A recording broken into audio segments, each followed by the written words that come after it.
Қайырлы күн, каналыма қош келдіңіздер. Бүгін сіздермен осындай үй жағдайында жұмсақ, дәмді болып шығатын бәліштер пісіретін боламыз. Ішінде салмасы болады. Менімен бірге пісіріп көріңіздер. Ол үшін бізге керегі сүтімізді жылытып аламыз. Одан кейін жұмыртқамызды саламыз. Жұмыртқаның біреусін сарысын алып қаласыздар, екіншісін осы жерге қосып жібересіздер. Одан кейін қалауларыңыз бойынша құмшекер шамамен 3 ас қасық салдым. Егер тәтті болғанын қаласаңыздар, одан көбірек салсаңыздар болады. Барлығын жақсылап араластырып алғаннан кейін осылай кішкентай қасықпен яғни ұн көтеретін дрож дейікші, дрожымызды алып қосамыз. Шамамен онда 1,5 қасықтай қосамыз. Одан кейін кішкене су майымызды қосамыз, сұйық майымызды.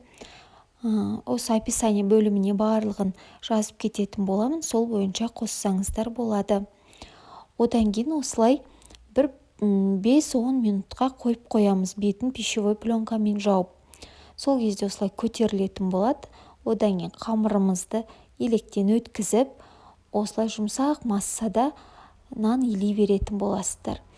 Одан кейін бөлме температурасында тұрған кез келген сары майды алып, осылай әбден бітер кезде иін қандырып, тағы да илеп алатын боласыздар.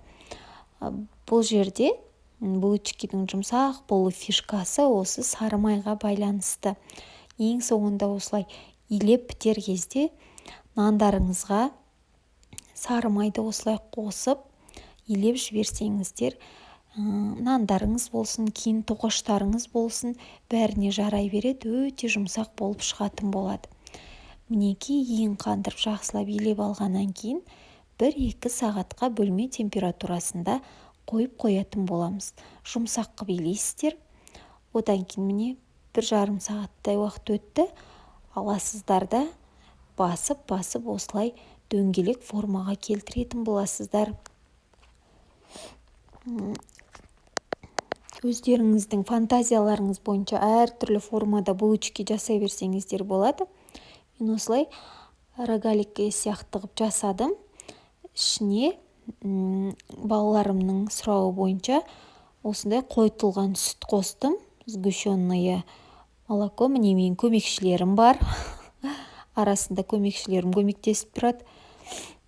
Осылай домбалақ етіп жайып аласыздар. Қатты жұқа болып кетпеу керек. Шамамен өздеріңіздің білесіздер ғой. Одан кейін осы қойытылған сүтімізді қосып, ореховый шоколадный паста деп алсаңыздар да болады. Соны алып, ішіне салып, осылай шығып кетпес үшін жақсылап бекітіп аласыздар да, тура осы видеодағыдай жасай бересіздер. Міне, шығып кетпеу үшін бірінші осылай бекітіп аласыздар. Одан кейін барып кесіп формаға келтіріп аласыздар. Ішіне сіздер повидла қоссаңыздар да болады. Жаңғақ, неше түрлі өздеріңіздің ойларыңызға келген нәрсені қосып пісіре берсеңіздер болады. Міне барлығын осылай формаға келтіріп жасап аласыздар. Одан кейін жұмыртқамыздың сарысына кішкене сүт қосып, араластырып бетіне жақсаңыздар, әдемі болып шығатын болады. Барлығына осылай жағып шығасыздар, жақсылап. Одан кейін 35-40 минутта пісіп шығатын болады. 180 градуста пісіресіздер. Жарты сағатта шамамен пісетін болады, пештеріңіздің қызуына байланысты. Мінекей пешімізге салдық. Енді осылай 35 сондай шамамен минуттан кейін осындай дәмді, өте керемет, бір шайдан қалмайтын булочкалар пісіп шықты. Ішіндегі начинкамыз да жақсы бекітілгеннен кейін сыртына шықпайтын болады.